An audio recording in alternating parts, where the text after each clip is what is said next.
إبراهيم وعلى آل إبراهيم في العالمين إنك حميد مجيد. أعوذ بالله من الشيطان الرجيم. بسم الله الرحمن الرحيم. إن الله يدافع عن الذين آمنوا إن الله لا يحب كل خوان كفور. أذن للذين يقاتلون بأنهم ظلموا وإن الله على نصرهم لقدير. الذين أخرجوا من ديارهم بغير حق إلا أن يقولوا ربنا الله ولولا دفع الله الناس بعضهم ببعض لهدمت صوامع وبيع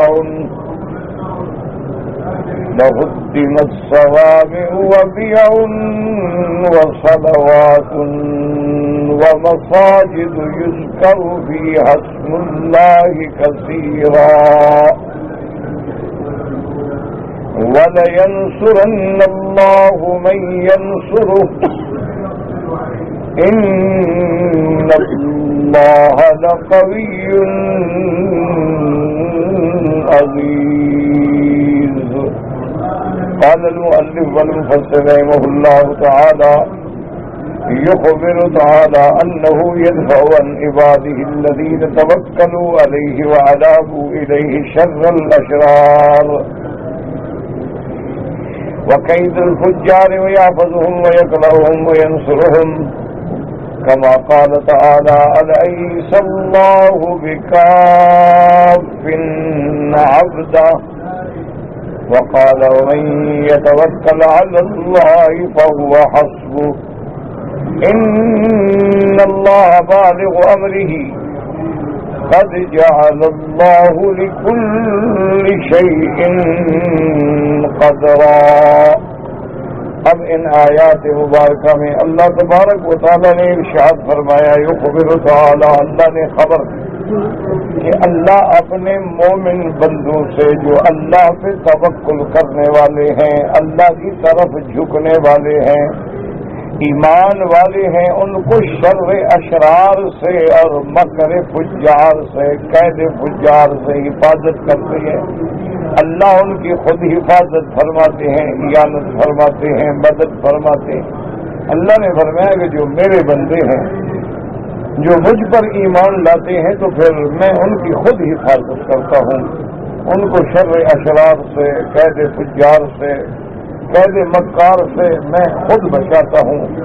اور اللہ تبارک و تعالیٰ اس بات سے قادر ہیں، جیسے کہ صحیح روایات میں آیا ہے، قرآن مقدس کے اندر بھی آیات میں موجود ہے، اس کی تفسیر میں مفسرین نے حدیثیں نقل فرمائی ہیں۔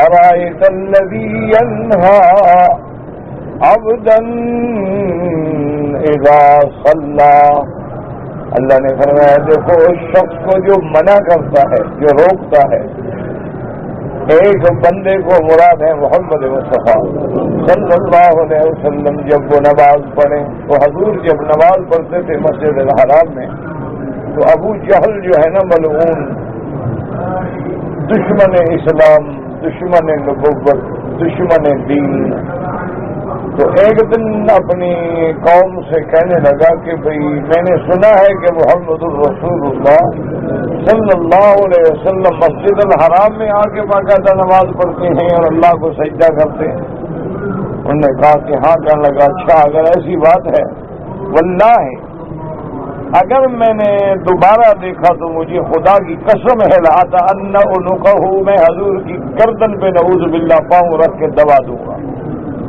اور حضور صلی اللہ علیہ وسلم کے چہرے مبارک کو مٹی میں ملا دوں گا، نعوذ باللہ نعوذ باللہ ثم نعوذ باللہ۔ دشمن ہے، کافر ہے، بدبخت ہے۔ تو صحابہ کرام نے، جن لوگوں کو پتہ چلا، حضور صلی اللہ علیہ وسلم کو بھی خبر ملی حضور صلی اللہ علیہ وسلم اپنے اللہ پہ اعتماد فرماتے ہوئے باقاعدگی سے مسجد الحرام میں آئے اور آ کر آپ نے نماز شروع کر دی. ابو جہل کو پتہ لگا تو وہ بھاگا اور دور سے گیا اور اتنا بڑا پتھر، ایک بہت بڑا پتھر اٹھا کے لایا کہ حضور صلی اللہ علیہ وسلم کی سجدے کی حالت میں آپ پہ گرا دیا جائے، نعوذ باللہ، تاکہ میں اس طرح آپ کو نقصان پہنچا سکوں. تو صحیح روایات مبارک میں آتا ہے کہ جب وہ حضور کے قریب آیا تو اس کے بعد فوراً ہٹنے لگا، ہٹا اور پتھر بھی گر گیا اور ایسے ایسے کر کے اور بھاگ رہا ہے اور الٹے پاؤں دوڑ رہا ہے. تو اس کے جو کفار تھے، سردار تھے، مشرکین تھے، ساتھی تھے، انہوں نے کہا کہ ماذا بکا، کیا ہو گیا تمہیں، کیا ہے، کوئی بندہ نہیں، کچھ نہیں، کیوں ڈر کے مارے بھاگ رہے ہو؟ کہتے ہیں واللہ ان بینی و بینہ خندقا من نار وحولا واجنحہ. کہنے لگا خدا کی قسم ہے جب میں حضور کے قریب گیا تو آپ کے اور میرے درمیان میں بالکل آگ کا دریا بہ رہا تھا.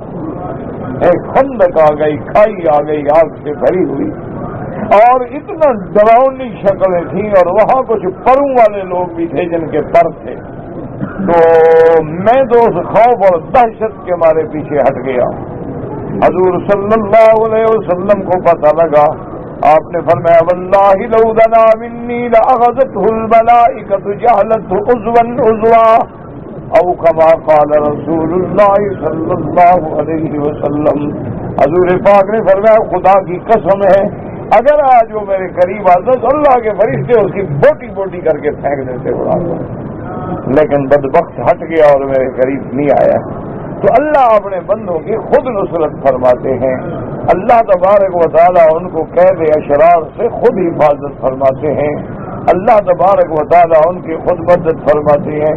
اسی طرح جیسے قرآن پاک میں موجود ہے سرکار دو عالم رحمت دو عالم سیدنا ابی بکر کے ساتھ جب غار میں بیٹھے ہیں، اب اندازہ کریں کہ دشمن بالکل پہاڑ کے اوپر پہنچ گئے، اسی غار کے اوپر کھڑے ہیں اور غار میں سوراخ ہے اور ان کے پاؤں نظر آ رہے ہیں. سیدنا ابی بکر رضی اللہ تعالیٰ عنہ گھبرا گئے. انہوں نے کہا کہ یا رسول اللہ لو نظر احدهم الى قدمیہ لرآنا، کہ میرے محبوب اگر آج ان بدبختوں میں کسی نے ویسے بھی نظر نیچے کر کے جھکا دی تو ہم دیکھ لیں گے، وہ ہمیں دیکھ لیں گے، بالکل اوپر تو کھڑے ہیں ہمارے. حضور پاک نے فرمایا ما ظنک اللہ ثالثہما، ما ظنک باثنین اللہ ثالثہما. حضور پاک نے فرمایا ابو بکر کیوں گھبراتے ہو، تمہیں کیا خیال ہے ان دو آدمیوں کے بارے میں جن کے ساتھ تیسرا خدا ہو، ان کی کیا بگاڑ سکتا ہے کوئی؟ اس لیے اللہ تبارک و تعالیٰ نے قرآن میں وہی لفظ نازل فرما دیے، فرمایا اخرجہ الذین کفروا ثانی اثنین اذ ہما فی الغار اذ یقول لصاحبہ لا تحزن ان اللہ معنا. اللہ تبارک و تعالیٰ نے قرآن اتارا میرے بدری اپنے ساتھی تھے. اس لیے علماء نے لکھا ہے کہ جو بندہ ابو بکر کے صحابی ہونے کا انکار کرے وہ کافر ہے، کیونکہ اللہ نے نفس میں فرمایا ہے نا، قرآن ہے، قرآن کا منکر کے تو کفر میں کچھ وہی نہیں. اذ یقول لصاحبہ، کہ جب آپ اپنے صاحب کو، دوست کو، ساتھی کو کہہ رہے تھے لا تحزن، غم نہ کر ابو بکر، ان اللہ معنا، اللہ ہم دونوں کے ساتھ ہے. اس لیے اللہ نے فرمایا ان اللہ یدافع عن الذین آمنوا، اللہ ایمان والوں سے ان کے دشمنوں کو خود دفع کر دیتے ہیں. لیکن شرط یہ ہے کہ ہم ایمان والے بھی تو بنے نا، اس لیے اللہ نے جہاں بھی مدد کا وعدہ کیا ہے ایمان والوں سے کیا. انتم الاعلون ان کنتم مؤمنین، اللہ نے فرمایا تم سر بلند رہو گے لیکن شرط ہے کہ ایمان والے بنو. کان حقا علینا نصر المؤمنین، اللہ نے فرمایا ہم نے اپنے اوپر لازم کر دیا ہے کہ ہم ایمان والوں کی مدد کریں گے. اسی طرح اللہ فرماتے انا لننصر رسلنا والذین آمنوا، ہم اپنے رسولوں کی مدد کرتے ہیں اور ان لوگوں کی جو ایمان والے ہیں. یہی مسئلہ ہے کہ آج ایمان نہیں رہا ہے، ورنہ اللہ کی مدد تو دور نہیں ہے. فضائے بدر پیدا کر، فرشتے تیری نصرت کو اتر سکتے ہیں گردوں سے قطار اندر قطار ابھی. اگر آج بھی فضائے بدر پیدا ہو تو اللہ آج بھی مدد کرنے کے لیے تیار ہے، لیکن شرط یہ ہے کہ ایمان والے ہوں. ہم سود بھی کھا رہے ہیں اور کہتے ہیں اللہ ہماری مدد بھی کرے. اللہ سے تو جنگ کر رہے ہیں، اللہ مدد کیوں کرے؟ ایک اصولی بات ہے کہ اللہ نے قرآن میں کہہ دیا کہ جو سود خا رہے ہیں وہ میرے ساتھ جنگ کر رہے ہیں. فَأَذَنُوا بِحَرْبٍ مِّنَ اللَّهِ وَرَسُولِهِ. تو جب تم اللہ سے جنگ کر رہے ہو تو اللہ مدد کیوں فرمائے؟ اسی طرح جب زنا عام ہو جائے، جب عریانی عام ہو جائے، جب بے حیائی عام ہو جائے، جب عورتوں اور مردوں کا اختلاط عام ہو جائے، جب لوگوں میں غیرت ختم ہو جائے، لوگ دیوس بن جائیں، لوگ اپنی بیٹی اپنی بہنوں کو خود پیش کرتے ہوں، پھر کہاں سے مدد آئے؟ کس بات کی مدد؟ کہتے ہیں جی بڑی دعائیں کرتے ہیں، عمرے کر رہے ہیں. کوئی عمرے کرنے سے ہمیں تبدیلی آ گئی ہے؟ بدلے ہیں نہ. ایمان سے کہو کعبہ شریف میں بیٹھے چھوڑو مولوی شولویوں کی باتوں کو، تو چھوڑو. نہ مولویوں کی آپ مانتے ہیں اور نہ مولویوں کو کوئی شوق ہے منوانے کا، لیکن آپ کو اللہ نے عقل دیا. ایمان سے کہیں ایک آدمی عمرے پہ آیا ہے، عمرے پہ آنے سے پہلے داڑھی منڈاتا تھا، سگریٹ پیتا تھا، جھوٹ بولتا تھا، سود کھاتا تھا. اب عمرہ کرنے کے بعد کیا ساری چیزیں اس نے چھوڑ دی ہیں؟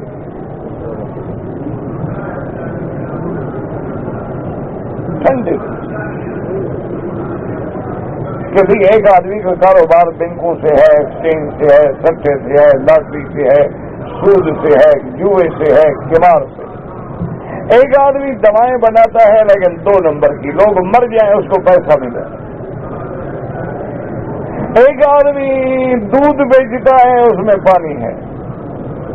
دودھ بیچتا ہے، جانوروں کو انجیکشن لگائے ہوئے.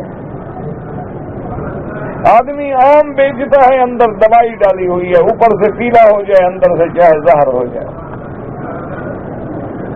یعنی تربوز بیچتا ہے، انجیکشن لگایا ہوا ہے. آپ مجھے بتائیں کیا یہ مکے میں آنے کے بعد، عمرہ کرنے کے بعد، مدینہ منورہ سرکار دو عالم کے روضہ پہ کھڑے ہو کے صلاۃ و سلام پڑھنے کے بعد کیا اس میں کوئی تبدیلی شکل میں، عمل میں، کردار میں، افعال میں، قول میں کوئی آئی ہے تبدیلی؟ اگر آ گئی تو شکر کرو، اور اگر نہیں آئی ہے تو سمجھو کہ اللہ نے اپنے گھر سے بھی مجھے کھوٹا کر کے لانتی بنا کے واپس بھیج دیا. میں اس کی دربار میں جانے کے بعد ہی مردود ہو گیا. پھر آنے کا فائدہ نہ ہوا، نقصان ہو گیا الٹا. کہ ایک آدمی جھوٹ بولتا تھا پاکستان میں، بنگلہ دیش میں، ہندوستان میں، وہ آ کے مکے میں بولتا ہے. وہ آ کے جھوٹ مدینے میں بولتا ہے. وہاں جھوٹی قسم کھاتا تھا، ایک مکے میں پہنچ کے جھوٹی قسم کھاتا ہے. ایک آدمی وہاں جیب کاٹتا تھا، ایک کعبہ شریف کے اندر طواف میں جیب کاٹتا ہے. ایک آدمی اپنے ملک میں فراڈ کرتا تھا، ایک یہاں آ کے فراڈ کرتا ہے. اب آپ خود فیصلہ کریں کہ پھر کیا ہوگا. اس لیے اللہ کا وعدہ سچا ہے، لیکن شرط یہ ہے کہ ہم ایمان والے بن جائیں. جب تک صحابہ ایمان والے تھے، اسلام ایسا پھیلا کہ مدینہ منورہ سے نکل کر اسپانیہ تک اور سین تک اور ازبکستان تک اسلام کا پرچم لہرا گیا.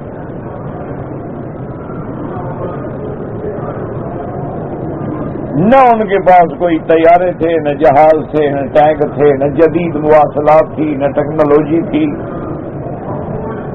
80 لاکھ مربع میل پہ اسلام پھیلا دیا. اور جس دن سے ہم نے اسلام کو چھوڑا ہے پھر آہستہ آہستہ آہستہ سکڑتے گئے. اب جہاں بھی ہیں اس کی بھی کوئی قیمت نہیں ہے، نوکر ہیں، ملازم ہیں، جو حکم ہو.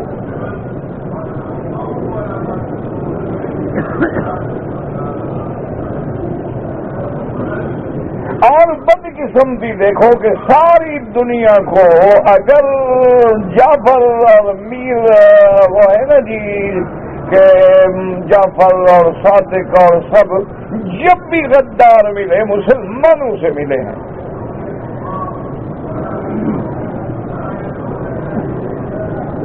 1400 سال میں اب پہلی دفعہ عیسائیت نے جرأت کی ہے، نصرانیت نے، کہ انہوں نے اللہ کے قرآن کے مقابلے پہ قرآن بنا دیا ہے. اس کا نام رکھا ہے فرقان عظیم.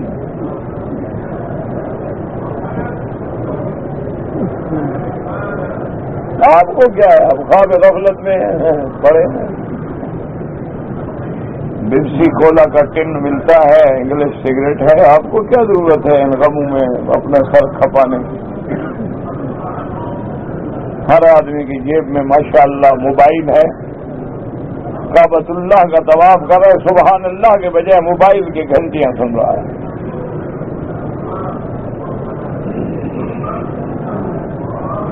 انہوں نے قرآن کے مقابلے پہ بنا دیا، اس کا نام رکھا ہے فرقان عظیم. فلسطین کا ایک عیسائی ہے جس نے یہ جسارت کی ہے، اور جتنی آیات ان کے خلاف دی وہ ساری نکال دی.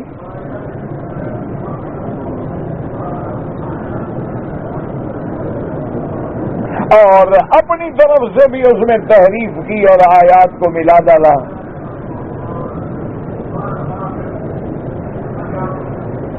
لیکن مسلمان ہیں. آپ نے 1400 سال میں ایمان سے کہیں پہلے کبھی سنا تھا کہ عورت نے جمعہ پڑھایا ہو؟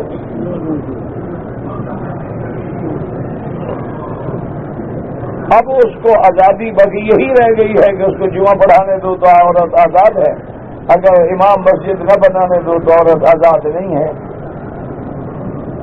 تو بابا جب امام تیرے غلام ہیں تمہیں آزادی کی کیا ضرورت ہے؟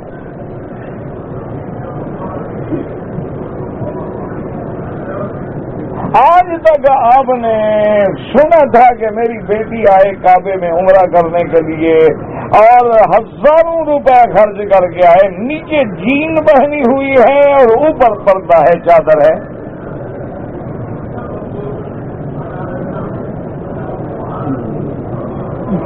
اور جب وہ چادر ٹھیک کرتی ہے نیچے جین ہے، شرٹ ہے. اور کعبہ شریف میں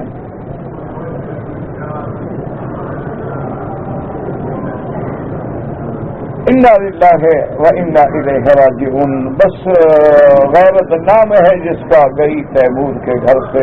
نہ ہم میں ایمان رہا، نہ غیرت رہی، نہ دین رہا، نہ ضمیر رہا. ہر چیز ہماری جو تھی نا وہ ختم ہو گئی. ورنہ اللہ کی مدد تو آج بھی موجود ہے. شرط یہ ہے کہ ہم ایمان والے بن جائیں، ہمارے اندر اللہ کا خوف پیدا ہو جائے، ہماری نظریں بھٹکنے سے بچ جائیں، ہمارا المنہ جو ہے حرام کی لذت سے رک جائے، ہمارے معدے کے اندر، پیٹ کے اندر جو ہے حرام کبھی مرغی کی شکل میں، کبھی گوشت کی شکل میں، کبھی برگر کی شکل میں، کبھی میکڈونلڈ کی شکل میں، کبھی پیزے کی شکل میں، کبھی چیز کی شکل میں، کبھی سرکے کی شکل میں، کبھی الکوہل کی شکل میں اندر داخل نہ ہو. آج بھی ہاتھ اٹھاؤ، اللہ کی رحمت آئے گی. کیسے ہو سکتا ہے کہ اللہ کی رحمت نہ آئے؟ اچھا، کبھی یہ ہوتا ہے کہ بھی چونکہ بی بی عائشہ نے خود پوچھا، سیدہ عائشہ صدیقہ بنت صدیق رضی اللہ تعالی عنہا نے خود پوچھا کہ یا رسول اللہ نہلک وفینا الصالحون، کہ یا رسول اللہ ہم ہلاک ہو جائیں گے، ہمارے اندر اچھے لوگ بھی تو ہوں گے.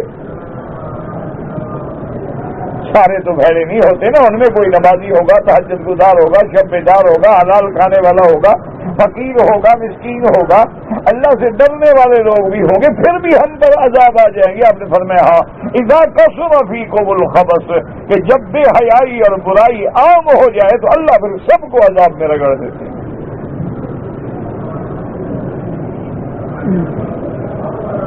پھر قیامت کے دن ہر آدمی اپنے عمل پہ اٹھے گا، لیکن دنیا میں سب رگڑے جائیں۔ اسی طرح کتب اسرائیلیہ میں ایک روایت ہے کہ اللہ نے حکم دیا ملائکہ کو کہ فلاں بستی پہ عذاب نازل کرو، تو ملائکہ نے عرض کیا کہ یا اللہ یا رب العالمین، آپ تو شان والے ہیں، جو چاہیں جو فرمائیں جو حکم دیں، لیکن وہاں تو آپ کا ایک بندہ ہے جو 24 گھنٹے آپ کے ذکر میں مشغول ہے، عبادت میں، ریاضت میں اور زہد میں، اور اس کے بارے میں کیا حکم ہے؟ فرمایا اس پر بھی عذاب اتار دو۔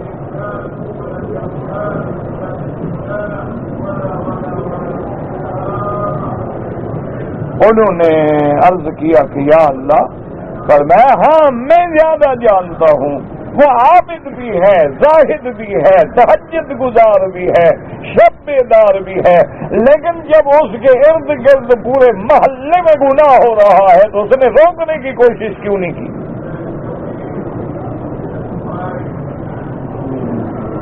اس لیے میرے عزیز، میرے دوست، میرے بھائی، میرے بزرگوں، مسئلہ سمجھ لو، اگر آپ ایک فلیٹ میں رہتے ہیں، ایک مکان میں رہتے ہیں، 2 ساتھی ہیں، 4 ہیں، 10 ہیں، آپ لاکھ نمازی ہیں، اگر وہ گناہ کر رہے ہیں اور تم نہیں روکتے ہو، تم ان کے برابر کے مجرم ہیں۔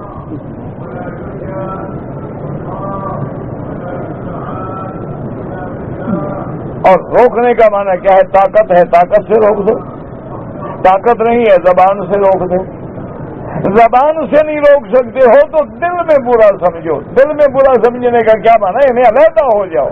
دیکھو نا، جس کو تم دل سے برا سمجھتے ہو، اس سے ملتے ہو۔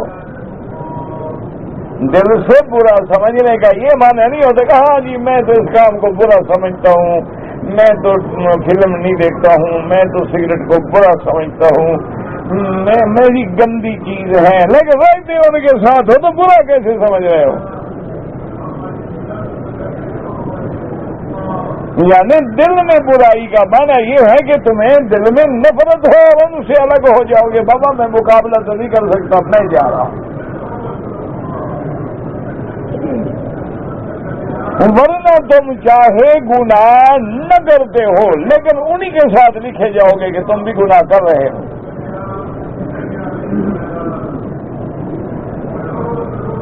یہ نہ کہہ دیا کرو جی ہم کیا کریں، کدھر جائیں، ہماری جی بات نہیں مانتے۔ آج کل تو بڑا مشہور مسئلہ ہے نا جی، کیا کریں جی، بیوی بات نہیں مانتی، روٹی پکا دیتی ہے، کھانا پکا دیتی ہے، تیرے بچوں کو سکول بھیجتی ہے، تیرے کپڑے صبح استری کر کے ماشاءاللہ ہینگر پہ لٹکے ہوئے ہوتے ہیں، صرف دین میں بات نہیں مانتی ہے۔ اس کا معنی ہے کہ تم خود بے دین ہو، کیونکہ تم دین پہ ہو تو بیوی بات مانے۔ دیکھو نا، ایک آدمی 10 باتیں مانتا ہے، ایک نہیں مانتا، تو وہ بات کیوں نہیں مانتا؟ وہ جانتا ہے کہ جب یہ خود صبح کی نماز کے لیے نہیں اٹھتا تو یہ کون ہے مجھے کہنے والا کہ نماز پڑھو؟ تم اگر صبح اٹھ کے جگا کے مسجد میں آؤ گے تو کتنے تک کوئی بے شرم بنے گا؟ 1 دن، 2 دن، 3 دن، آخر اس کو بھی حیا آئے گا۔ اس لیے ہمیشہ یاد رکھیں کہ اللہ تبارک و تعالیٰ فرماتے ہیں مومنوں سے میں دفع کرتا ہوں دشمنوں کو، اور دعا کرو کہ ہم تو ختم ہو گئے، اللہ قرآن سے، اسلام سے، ایمان سے، بلد الامین سے تمام دشمنوں کو اپنی قدرت سے دفع کر دیں، ہم ختم ہو گئے۔ میرا مولا ہم اپنی عاجزی کا اعتراف کریں۔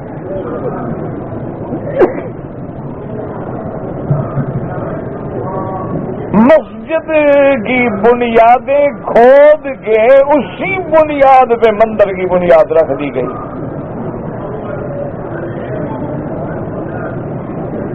قرآن کے ساتھ جو ہوا ہے آپ نے پڑھا ہے۔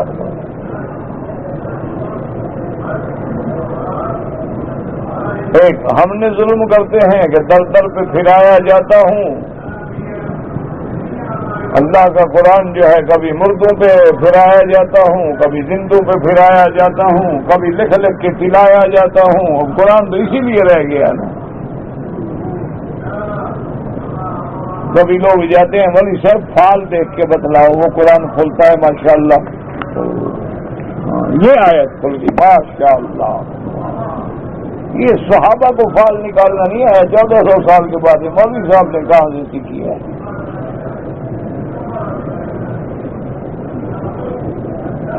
خدا کا خوف کرو. قرآن اسی لیے آیا تھا کہ ہم فال نکالتے رہیں، کبھی لکھ کے گلے میں ڈالتے رہیں. جب کوئی مر جائے تو اس کے اوپر گھما کے مولوی صاحب کو چند پرانے کپڑے اور 4 پرانے جوتے دیتے رہیں، اور وہ بھی مردے کے بدبخت جو مردے کے گندے ہو گئے. ہمارے صاحب یہ لے جائیں آپ. مولوی بھی ایسے بغیرت ہو گئے اٹھا کے لے آتے. مولوی جو نہیں ہے، مولوی کہاں ہے؟ تو لفظ کو ہم نے بدنام کر دیا ہے. مولوی تو پتہ نہیں اب دنیا میں ہے بھی کہ نہیں ہے. یہ تو لفظ کو ہم نے بدنام کر دیا ہے. ورنہ مولوی ہوتا ہے، عالم ہوتا ہے. ان کی شان استغنا ہوتی ہے کہ اللہ والے بیٹھے ہیں، عبادت کر رہے ہیں، بادشاہ ملنے کے لیے آتا ہے، خادم روک دیتے ہیں، کہتے ہیں کہ حضرت مشغول ہے، پڑھ رہے ہیں. آپ کو سب پتہ ہے میں کون ہوں، میں بادشاہ ہوں. انہوں نے کہا جناب آپ بادشاہ ہوں گے تو لیکن بہرحال حضرت مشغول ہیں، آپ کو انتظار کرنا پڑے گا. تو بادشاہ غصے میں آ کے زور زور سے بولنے لگا اور کہنے لگا کہ در فقیر نہ آئے، کہ اچھا فقیر ہے کہ جس کے دروازے پہ چوکیدار ہیں اور سیکورٹی گارڈ ہیں اور دربان کھڑے کیے گئے ہیں. اندر سے فقیر کو جو ہے فرمایا ہاں در فقیر آیت، تاکہ سگے دنیا نہ آیت. فقیروں کے دروازے پہ بھی گارڈ رکھنے ضروری ہے، کوئی دنیا کا کتا اندر نہ آ جائے. نکل جاؤ میری وقت. آج ہے کوئی مولوی منسٹر بلا رہے نا تو مولوی 3 گھنٹے کنگھی دیتا رہتا ہے داڑھی کو. 14 دفعہ شیشہ دیکھتا ہے تو یہ مولوی ہے.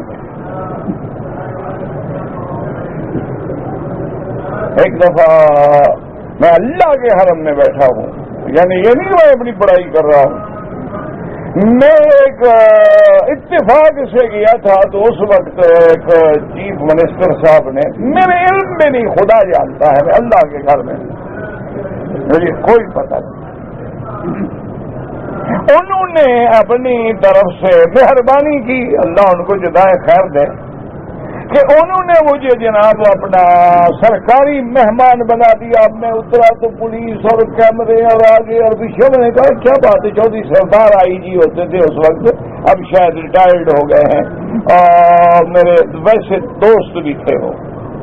تو انہوں کو میں نے کہا یار چودھری صاحب یہ کیا ہو گیا؟ انہوں نے کہا بھائی ہمیں کیا کریں، چیف منسٹر کاٹ رہے کہ وکیل صاحب کا پروٹوکول دینا چاہیے، ان کو قسمت سے آ رہے ہیں وہ، تو ہم تو مجبور ہیں. میں نے کہا یار خدا کا خوف کرو، میں فقیر آدمی ہوں، یہ ہٹو بچو مجھے نہیں اچھا لگتا یار، خدا کے لیے میری جان چھوڑو.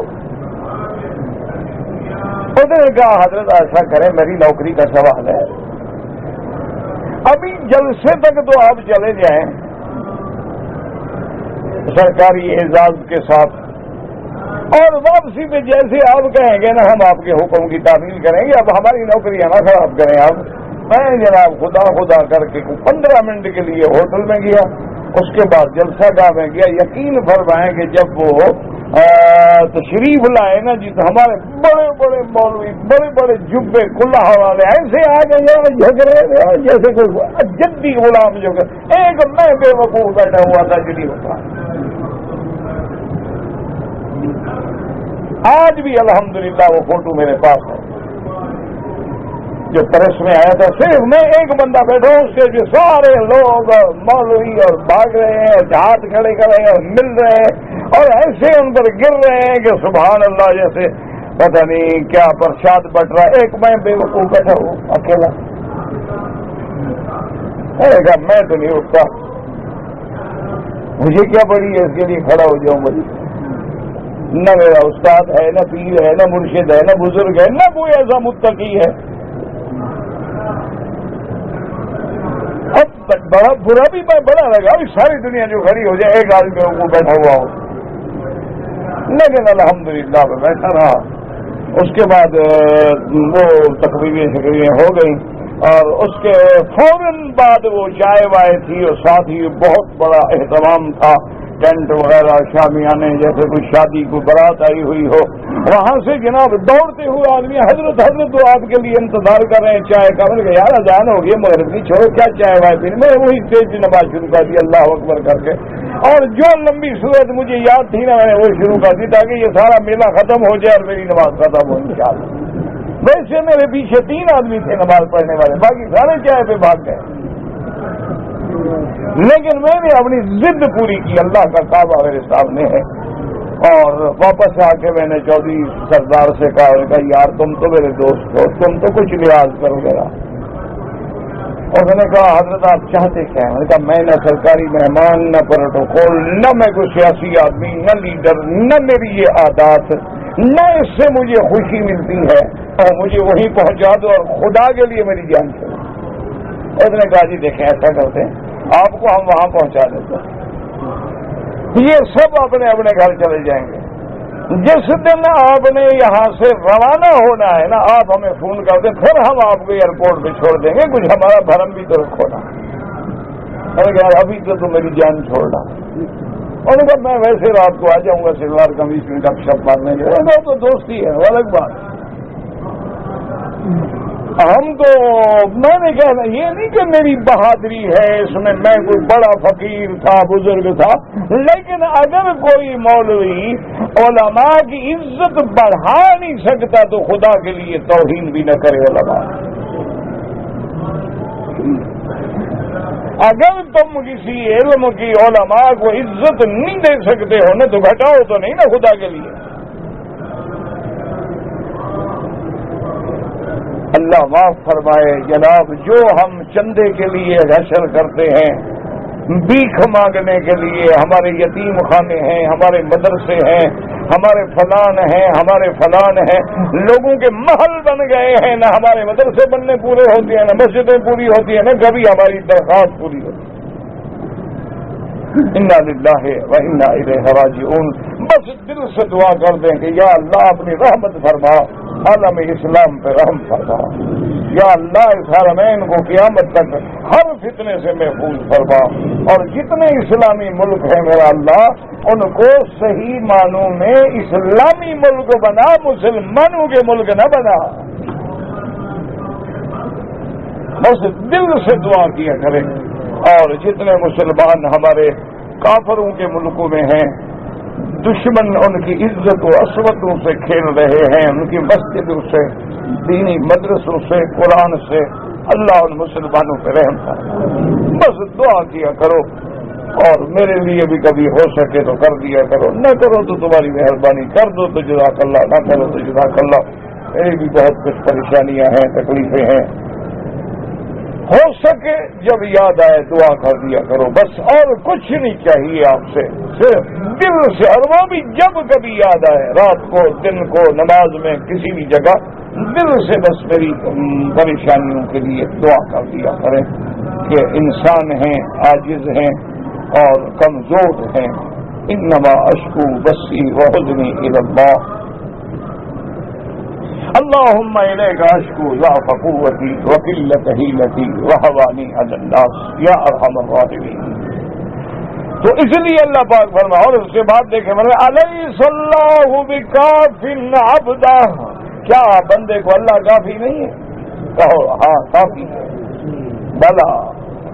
اور فرمایا ومن يتوكل على الله فهو حسبه، جو اللہ پہ توکل کرتے ہیں وہ کافی ہے. اللہ تبارک و تعالیٰ اس کے کام سر انجام کرنے والے ہیں، لیکن شرط یہ ہے کہ توکل ہو. قد جعل اللہ لكل شيء قدرا، ہر چیز کے لیے ایک پیمانہ ہے جو اللہ نے مقرر کر رکھا ہے. اور فرماتی ان اللہ لا یحب کل خوان کفور، کہ اللہ تبارک و تعالی لا یحب من عبادہ، اپنے بندوں میں سے ان بندوں کو پسند نہیں فرماتے، کون؟ جو اپنے عہد توڑنے والا ہو، خیانت کرنے والا ہو۔ اب ذرا گریبان میں منہ ڈال لو، کیا ہم وعدہ پورا کرنے والے ہیں، عہد پورا کرنے والے ہیں؟ اور اس کے بعد فرماتی ہیں جناب لا یفی الکفر والجہد للنعم، یعنی اللہ سے جو وعدہ کرے، ہم نے ابھی عالم ارواح میں تھے، ہم نے اللہ سے وعدہ کیا تھا نا کہ ہمارا رب کون ہے؟ ہاں جی، یہ وعدہ کیا تھا۔ تو آج کل تو رب ہم بڑے آدمی کو سمجھتے ہیں، اللہ کو تھوڑا سمجھتے ہیں۔ جہاں سے پیسہ ملنے کی امید ہو، ہم دین بیچنے کے لیے تیار کھڑے ہیں۔ اچھا، اس کے بعد دوسری بات کیا ہے؟ فرمایا کہ جو میری نعمتوں کی نہ شکری نہ کرے، ایمان سے کہے ہمیں جو اللہ نے نعمتیں دی ہم شکر کریں۔ شکر کا کیا معنی ہوتا ہے؟ کہ روٹی کھا کے کہہ دو اللہ تیرا لاکھ لاکھ شکر ہے، یہی معنی ہوتا ہے شکر۔ یہ کس نے کہا ہے آپ کو شکر ہے؟ سب سے پہلا شکر ہے کہ صحیح معنی میں ایمان لاؤ۔ انا ہدیناہ السبیل اما شاکرا و اما کفورا، اللہ نے فرمایا ہم نے راستہ کھلا رکھ دیا، واضح کر دیا، بتلا دیا ہے۔ اب یا ایمان والے بنو یا کافر بنو، یا شکر گزار بنو یا ناشکرے بنو۔ اور دوسرا شکر کیا ہے؟ کہ اللہ نے جو آنکھیں دی ہیں ان کو اس کام میں لگاؤ جس کی اللہ نے اجازت دی ہے، اس سے بچاؤ جس سے اللہ نے منع کر دیا ہے۔ ہاتھ ہیں، زبان ہے، کان ہیں، پاؤں ہیں، جن چیزوں کا اللہ نے حکم دیا ہے اس کے تابع استعمال کرو، یہ شکر ہے۔ آخری درجے کا شکر ہے کہ جب کھاؤ پیو نعمت ملے تو کہو الحمدللہ، یہ تو آخری درجہ ہے۔ اصل شکر کیا ہے؟ کہ اللہ نے ہمیں آنکھیں دی ہیں، اس لیے دی ہیں کہ طواف میں لوگوں کی عورتوں کو دیکھیں، اسی لیے دی ہیں۔ اس لیے ہمیں آنکھیں دی ہیں کہ ان کو ہم گناہوں میں استعمال کریں۔ اس لیے اللہ نے ہمیں کان دیے تھے کہ ہم فلمی گانے سنا کریں۔ اس لیے اللہ نے ہمیں زبان دی تھی کہ ہم جھوٹ بولا کریں، اسی لیے زبان، یہ شکر ہے۔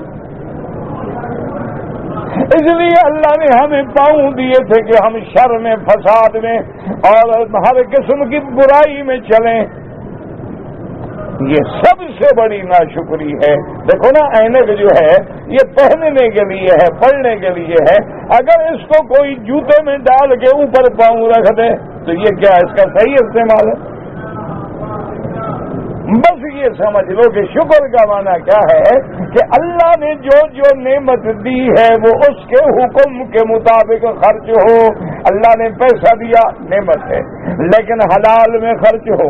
اللہ نے ہمیں کان دیے ہیں قرآن سننے میں، اذان سننے میں، حق بات سننے میں، کاروبار کی جائز معاملات میں، اور اگر دیکھے کہ کہیں بری بات ہو رہی ہے اذا مروا باللغو مروا کراما وَإِذَا خَاطَبَهُمُ الْجَاهِلُونَ قَالُوا سَلَامًا، اللہ فرماتے ہیں میرا مومن بندہ اگر کسی جگہ کوئی غلط بات ہے، گناہ کی بات ہے، دامن بچا کے نکل جاتا ہے، اگر جاہل ٹکرا جائے تو ان سے سلام متارکت کر کے دور بھاگ جاتا ہے، اور اگر کہیں بری مجلس ہے تو اس مجلس کے قریب نہیں جاتا ہے۔ حضور پاک نے فرمایا اس کی مثال ہے، اگر جلیس صالح کی مثال فرمایا کہ عطر والے سے دوستی رکھو گے، عطر نہ بھی خریدو تو تمہیں خوشبو آئے گی، اور آگ والے سے دوستی رکھو گے چاہے وہ تمہیں جلانا نہ بھی چاہے تو کوئی چنگاری اڑ کے تیرے کپڑے کو داغ لگا دے گی۔ اس لیے فرمایا اللہ تبارک و تعالیٰ نے کہ ان اللہ لا يحب كل خوان کفور، اور خوان کون ہے؟ الخیانت فی العہود والمواثیق، کہ جو عہد کرو، جو وعدہ کرو اس کو پورا نہ کرو، یاد رکھو وعدہ توڑنا جو ہے یہ منافق کی نشانی ہے. مومن جو ہے وہ اپنی زبان کا سچا وعدے کا پکا ہوتا ہے. ان العہد کان مسئولا، اگر تم نے عہد کیا ہے تو قیامت میں پوچھا جائے گا پورا کیا ہے کہ تم نے نہیں کیا ہے. والکفر فرماتے کفور سے مراد کیا ہے؟ الجحد للنعم، کہ اللہ کی نعمتوں کا انکار کرنا. فلا یعترف بہا، اللہ کی نعمتوں کا اعتراف نہیں کرتا. کیا مانا یہ ہے کہ اللہ کی نعمتوں کو اللہ کے حکم کے مطابق استعمال نہیں کرتا. ویسے تو سب کہتے ہیں ماشاء اللہ سبحان اللہ نے بنائے، زمینیں اللہ نے بنائی، اسی لیے بنائی تھی کہ ہم اس میں چل کے گناہ کریں، اسی لیے بارش آتی ہے کہتے ہیں سبحان اللہ اللہ تیری رحمت آ گئی ہے. اور شراب کی بوتل لے کے جا کے عورتوں کے ساتھ بیٹھے ہیں، جی آج موسم بڑا رنگین ہے، یہی شکر ہے. یہ بسنت منانے سے شکر ادا ہوتا ہے. انا للہ و انا الیہ راجعون. بس دعا کرو اللہ عالم اسلام پہ رحم فرما. حضور کی امت پہ بڑا مشکل وقت آ گیا ہے. میرا مولا تیری رحمت کے بغیر اب بچنے کا کوئی امکان نہیں. بالکل یعنی جیسے قرآن کہتا ہے نا کہ انتم علی شفا حفرۃ من النار، گویا تم جہنم کے کنارے پہ کھڑے ہو، گرنے والے ہو. دعا کرے کہ اللہ بچا لے.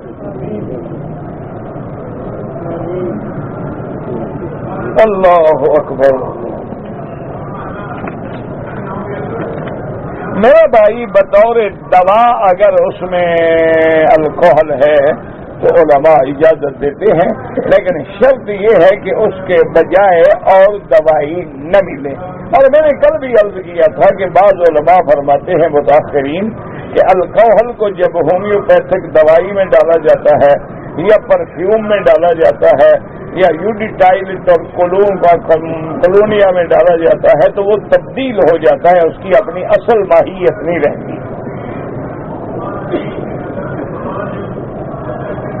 اللہ عالم بچ سکتے ہو تو بچو.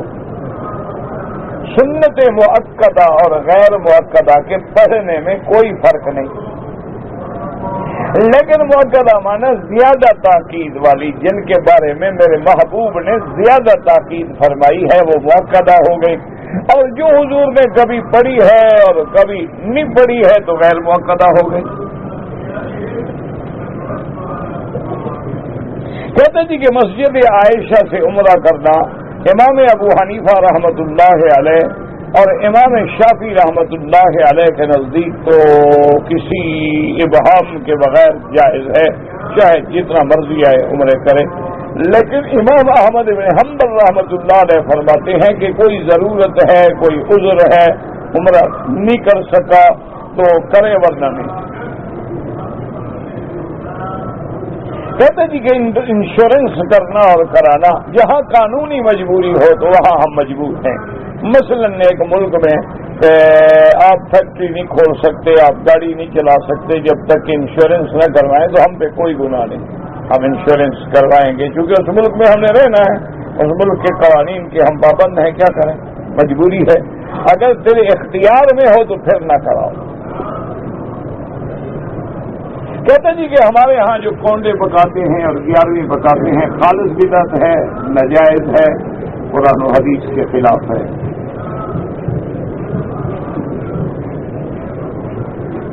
کہتے جی کہ بیوی اگر بھول کر شوہر کو بھائی کہہ دے کچھ نہیں ہوتا، وہ جان کے بھی کہتی رہے کچھ نہیں ہوتا. تم بہن نہ کہہ دینا، فرق ہے نا. تم بہن کہو گے تو حرام ہو جائے گی. عورت لاکھ دفعہ کہتی رہے، عورت نہ کے ساتھ العقل والدین ہے، اس لیے تو عورت کے ہاتھ میں طلاق بھی نہیں ہے نا. اگر اس کے ہاتھ میں طلاق ہوتی تو آپ تو سارے رنڈوے نظر آتے ہیں انشاءاللہ. روزانہ صبح ہر کسی کے ہاتھ میں ایک پرچہ ہوتا طلاق کا. کچھ نہیں ہوتا جناب، بھول کے کہے یا جان کے کہے کچھ بھی نہیں ہوتا.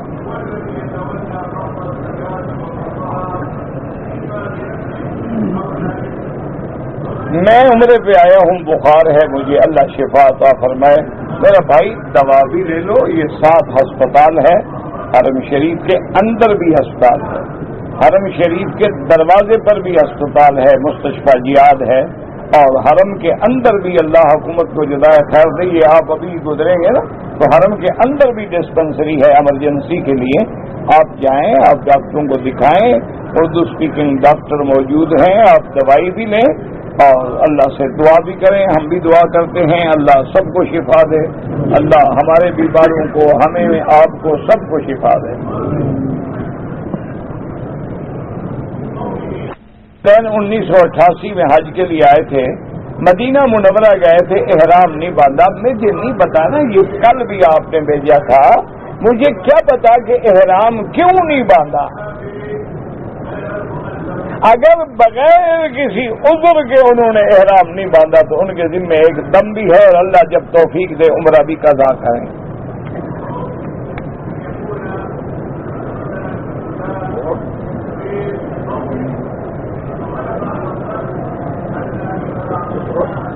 بہرحال میں نے عمرہ کیا، طواف کے 7 چکر مکمل کیے، نماز فجر ہو چکی تھی، اور میں نے کسی سے پوچھا کہ 2 رکعت طواف کے پڑھ لوں، تو اس نے کہا پڑھ لو، میں نے پڑھ لیے، کوئی حرج نہیں، کوئی بات، کوئی کفر اسلام کا جھگڑا نہیں۔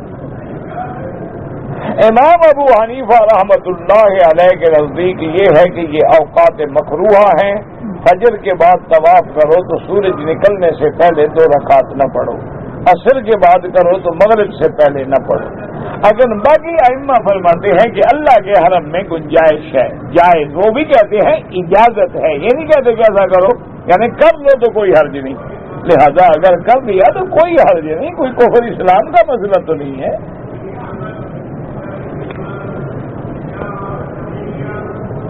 حضور کے روضے پہ سلام پڑھے، بالکل پڑھیں۔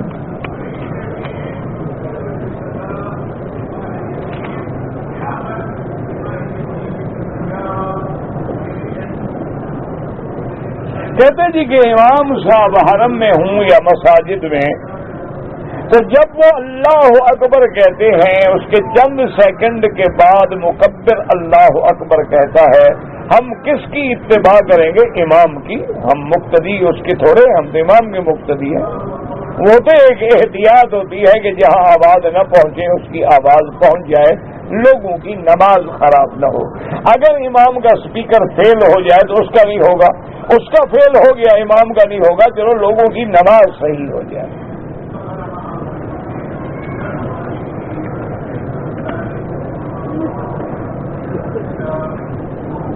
اگر کوئی آدمی سزائے قتل پا جائے یا کوئی آدمی خودکشی کر لے تو اس کا جنازہ بالکل پڑھا جائے گا؟ جنازہ کیوں نہیں پڑھا جائے گا؟ باقی اللہ جانے، اللہ کا کام جانے، وہ چاہے تو یہی دنیا کی سزا کافی ہے، آخرت کی سزا ہی نہ دے، اور چاہے تو پھر اس کو آخرت میں بھی سزا دے، تو جنازہ تو ہوگا، وہ کافر تو نہیں ہو گیا نا، جنازہ تو کافر کا نہیں ہوتا۔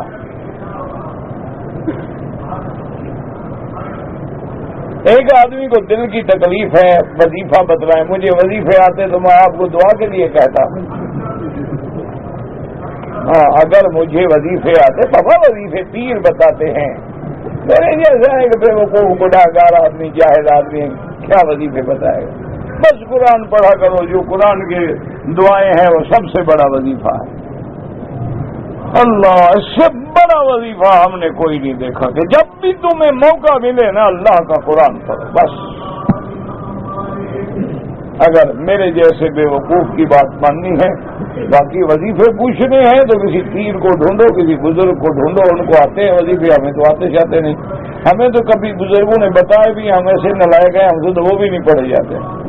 لیکن بہرحال اس سے بڑا وظیفہ دنیا میں کوئی نہیں کہ جب تمہیں موقع ملے، 5 منٹ ملے، 10 منٹ ملے، آدھا گھنٹہ ملے، قرآن بس۔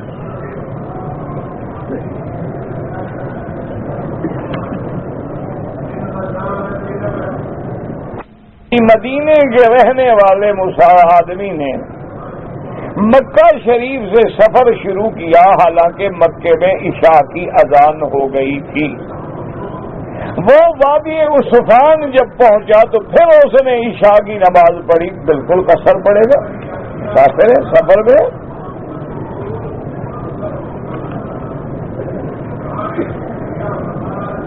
ایک آدمی جو ہے بہت سخت طبیعت ہے، ہر وقت اپنے گھر والوں سے لڑتا رہتا ہے، بس دعا مانگو اور کیا ہو سکتا۔ اللہ، یہ بھی اللہ کی طرف سے امتحان ہوتے ہیں، کبھی شوہر کی طرف سے عذاب ہے، کبھی بیوی کی طرف سے عذاب، کبھی قاتل نہیں ملتا، کبھی منصف نہیں ملتا۔ قرآن پڑھنے میں زیادہ اجر ہے یا سننے میں؟ سننے میں تو واجب ہے، پڑھنا سنت ہے، لیکن جب تعلیم کے لیے تم پڑھو گے ترجمہ ساتھ رکھ کے تو اس کا اجر بہت زیادہ ہے۔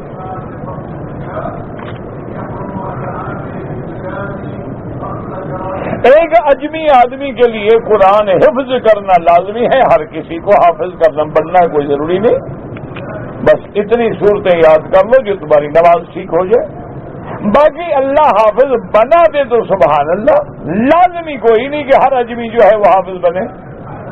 ہاں البتہ ترجمے کے ساتھ قرآن سمجھنے کی کوشش کرو، اور ترجمہ جو ہے کسی ذمہ دار صحیح معنی میں عالم کا ترجمہ پڑھا کرو، اور تھوڑا تھوڑا 2 آیتیں 4 آیتیں 5 آیتیں، اور پھر ایسا کرو مثلا کہ تم نے شروع کیا پہلے پارے سے تو ایک رکوع کو کم از کم 10 دفعہ ترجمہ پڑھو، پھر بھی سمجھ نہ آئے تو نشان لگا کے کسی عالم سے پوچھ لو۔ اس طرح جب پڑھنا شروع کرو گے نا انشاءاللہ 2-4 پارے تک پہنچو گے تو اللہ سینہ کھول دیں گے۔ اگر مجبوری ہو قانوناً تو کرائیں، ورنہ نہیں۔ 11ویں بدعت ہے، کونڈے بدعت ہیں، ہیلا وسیلہ نہ کریں۔ اگر ہمارے اقارب رشتہ دار ہیں ان کے لیے طواف کا عمرہ کریں، بالکل انشاءاللہ کریں، اللہ ثواب دیں گے۔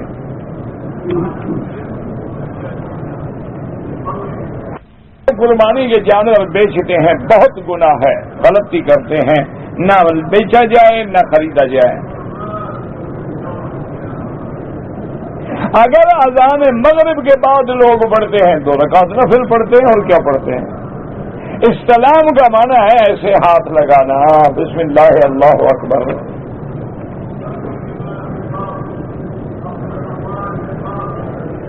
غلاف کعبہ کو گھر نہیں لگانا ہے، پتہ نہیں کیا ہے، مجھے پتہ نہیں۔ منع یہ ہے میرا بھائی کہ حجر اسود پہ چونکہ لوگ عطر لگا دیتے ہیں، آپ احرام میں ہیں، اس لیے کتابوں میں لکھا ہوتا ہے کہ بوسہ نہ دے، ممکن ہے تجھے عطر لگ جائے۔ مقام ابراہیم کے قریب جو ہے ہمیں 2 رکعت نہیں پڑھنے دیتے، تو پھر طواف والے تو بھاگ جائیں، اگر تم نفلیں شروع کر دو تو طواف والے کدھر جائیں؟ حکم یہ ہے مقام ابراہیم کے پیچھے نماز پڑھو، یہ تو کہیں لکھا ہوا کہ قریب کھڑے ہو گئے 1 میل پیچھے پڑھو، مقام ابراہیم تمہارے آگے ہو بس۔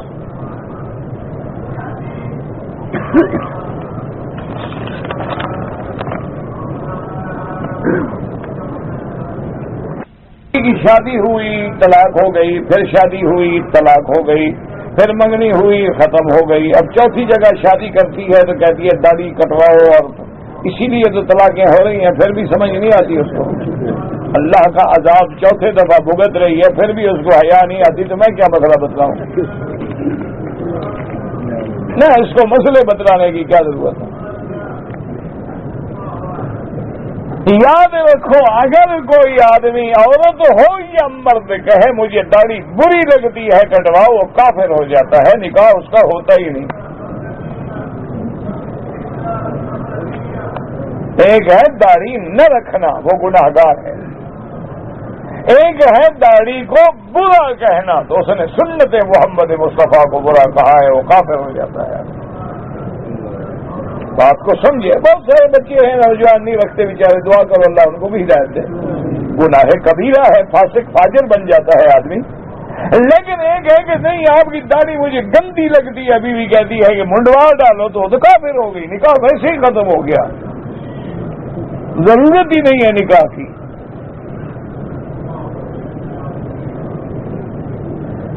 اگر آدمی 14 دنوں کا قیام ہے، مسافر ہے،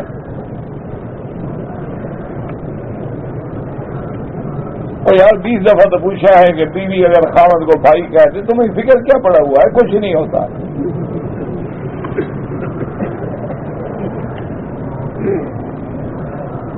جن لوگوں کو قرآن کی تجوید نہیں آتی ثواب تو ان کو بھی ملے گا، لیکن کوشش کرو کسی قاری کے پاس بیٹھ کے قرآن پاک صحیح پڑھنا سیکھ لو.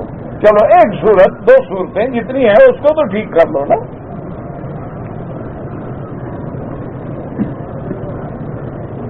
اگر آدمی وضو کرنے کے بعد سگریٹ پیے، نہیں، نماز کے اندر پینی چاہیے. وضو کے بعد تو مزہ نہیں آئے گا نا. جب امام تکبیر میں کھڑا ہو نا وہ سگریٹ میں اور ہاتھ میں ہو، جیسے جوال ہوتا ہے نا جیب میں، ایک ہاتھ میں سگریٹ ادھر جوال. انا للہ و انا الیہ راجعون. بس اور کیا کہہ، وضو تو نہیں ٹوٹتا جناب. باقی حضور نے فرمایا بسل کھانے والا بھی میری مسجد میں نہ آئے. تم سگریٹ پی کے مسجد میں آؤ گے؟ حضور نے فرمایا بسل کی ہوا آئے تو مسجد میں مت آؤ، لوگوں کو پریشان نہ کرو، اور تم یہ بدبو کا خزینہ لے کے اندر آؤ گے.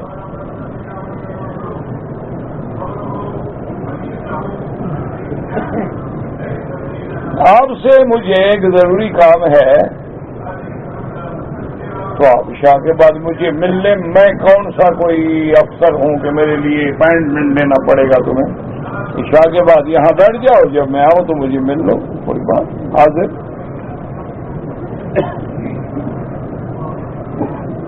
کسی دعا کو صدقے کے ذریعے نہیں، سیدھی اللہ سے مانگیں. طواف کے نفل جو ہیں زوال جب عین سورج سر پہ ہو نہ پڑیں، جب نکل رہا ہو نہ پڑیں، جب ڈوب رہا ہو نہ پڑیں.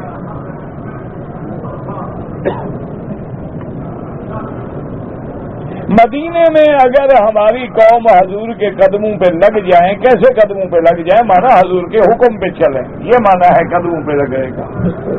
قدموں پہ لگنے کا مانا یہ نہیں ہوتا کہ قدموں پہ گر جاؤ. قدموں کے معنی ہے اتباع محمد الرسول اللہ، کہ جو جو حکم میرے پاک نبی نے دیا ہے چلو، جس سے روکا ہے رک جاؤ. ما آتاکم الرسول فخذوہ وما نہاکم عنہ فانتہوا. یہ ہے قدموں پہ چلنا. روضہ رسول پہ اگر ہم کہیں الصلاۃ والسلام علیک یا رسول اللہ، بالکل ٹھیک ہے. کہتے جی آج کل معاشرے میں ایک منگنی کا رواج ہے، اور وہ لڑکا ہے کہ غیر محرم لڑکی کو انگوٹھی پہناتا بالکل حرام ہے، اس کو ہاتھ لگانا حرام ہے، دیکھنا حرام ہے. منگنی کیا ہے؟ تو کافروں کی رسمیں ہیں، ہندوؤں کی رسمیں. جب تک نکاح نہ ہو جائے وہ کون ہے اس کو ہاتھ لگانے والا؟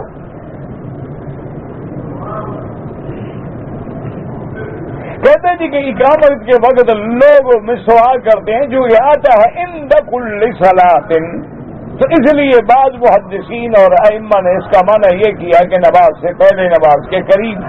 امام صاحب فرماتے ہیں اس کا معنی ہے عند وضوء کل صلاۃ، کہ جب نماز کے لیے وضو کرو تو اس وقت مسواک کرو.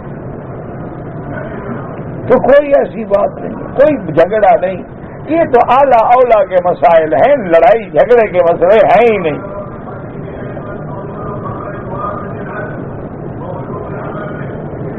میرا والد مشرک تھا، فوت ہو گیا تو ہو گیا، اب تو کچھ نہیں ہو سکتا.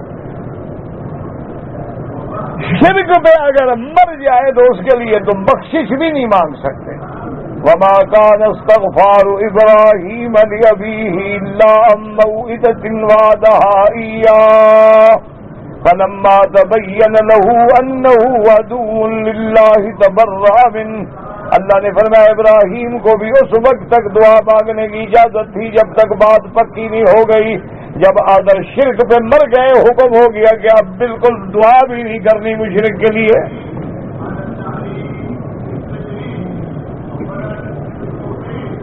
میرا بیٹا پیشاب بیمار ہے، اللہ سب کو شفا دے.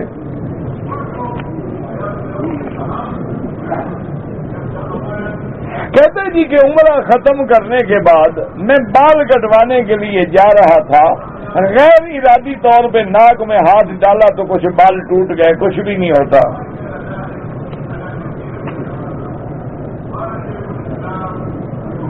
اگر گھر میں ایک آدمی جو ہے وہ صاحب نصاب ہے تو اس کے بچے بھی ہیں، سب کی طرف سے قربانی کرے۔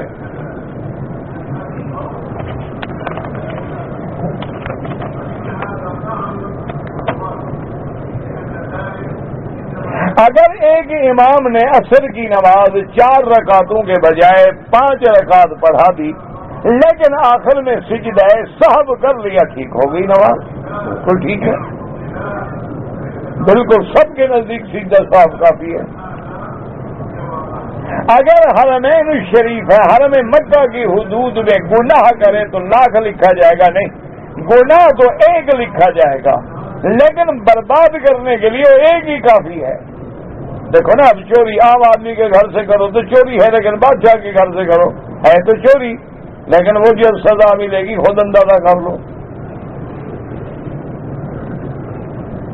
حجر اسود کو اشارہ کر کے چومنا، ہاتھ لگ جائے تو چوم لو، نہ لگے تو چومنے کی ضرورت نہیں ہے۔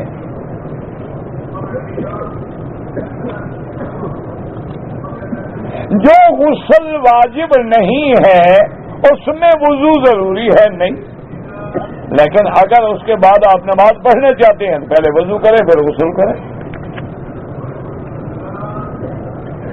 اگر کسی جگہ پر نماز پڑھنے کی حالت میں سجدے کی جگہ کو صاف کر لے، جائز ہے۔ اگر کوئی کانٹا پڑا ہے، کوئی تکلیف ہے، کوئی پتھری ہے، پتھر ہے، چبھ جائے گا، ہٹا دیا، کوئی بات نہیں۔ مدینہ چلا گیا، عید الفطر ہو گئی، میں مکہ آیا، عمرہ کیا، حج افراد کیا، آپ کو ایک بکری دینی ہے۔ حالت احرام میں حجر اسود کا بوسہ لے لیا ہے، کوئی حرج نہیں، آپ نے حجر اسود تو نہیں لیا، لکھا، پتہ نہیں کس کا بوسہ لے لیا ہے۔ ایک آدمی کو، وہ ہمارے ایک مولوی صاحب تھے، بیچارے فوت ہو گئے، بہت اچھے، بہت بڑا اللہ والا آدمی تھا، ہنسی مذاق بڑی کرتا تھا۔ اچھا، کسی آدمی نے وہ تقریر سے چھڑا ہوا تھا نا، ان کی تقریر سے، تو ایک چٹ بھیجا ان کو کہ گدا، غصے میں۔ تو مولوی صاحب نے جب پڑھا، انہوں نے کہا بھائی نام تو آپ کا مجھے پتہ لگ گیا ہے، لیکن سوال نہیں سمجھ آیا۔ بھائی چٹ لکھنے والا تو واقعی گدا ہے، یہ تو مجھے پتہ لگ گیا، تمہارے نام کا تو مجھے پتہ لگ گیا، لیکن وجہ تو لکھنا بوسہ لے لیا، کس کا؟ بیوی کا، حجر اسود کا، یہ تو لکھو نا اللہ کے بندے، کس کا بوسہ لے لیا؟ مجھ کو جادو کیا، اللہ ہدایت دے، اور کیا کر سکتے ہیں، جادو کرنا بھی کفر ہے۔